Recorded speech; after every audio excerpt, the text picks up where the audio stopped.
Hello from UMAi Dry Bag Steak, and congratulations on buying your Foodsaver Starter Kit. Your starter kit is going to come with all these items. You've got a Foodsaver 2450, a packet of UMAi Dry Bag Steak material, a vac mouse, and all you'll need to do is go out and buy yourself a big piece of meat. This is a prime sirloin, but you can certainly choose any choice cut of steak meat.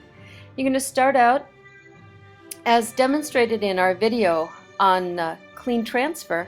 You want to clean off the outside of the cryovac original packaging and then drain it out really good. You want a nice coating of the proteins on the outside, but not enough to fill up your dry bag steak bag with blood by any means. Transfer the meat into the dry bag steak bag and then make sure that you position it so that it's fit really well in the corners and wipe off any blood that may be on the opening. It will not make the sealing process any easier. So we're going to wipe this off really thoroughly, and then obviously, as you can see, we have a lot of extra material here that will be hard to pull a vacuum through. So we're going to trim it off and leave, well, this is a sirloin, so it's pretty thick. We want to make sure we leave about 5 inches or so, 4, 5, 6 inches in general. And I'm going to make sure that inside here is real clean. Just makes that process of sealing the bag a little bit easier.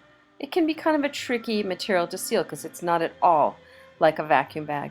So you saw I crimped the opening to give a little bit more texture there, give a little more channel for this Foodsaver channel sealer to draw the air through.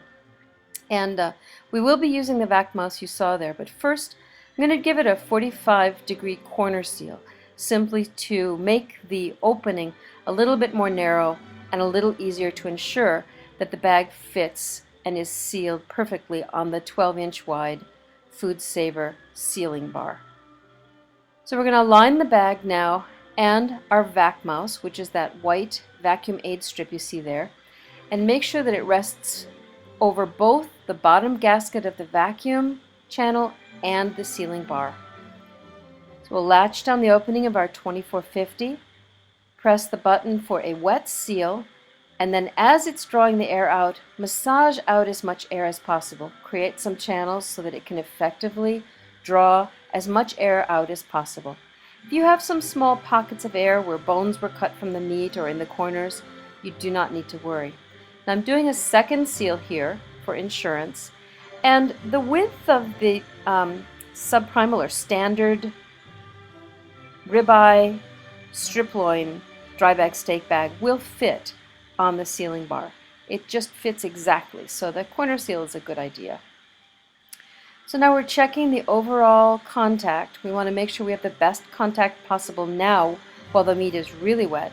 Put it in the fridge on an open wire rack and ensure that you have good circulation underneath, and you're on your way to creating the ultimate dry aged steak.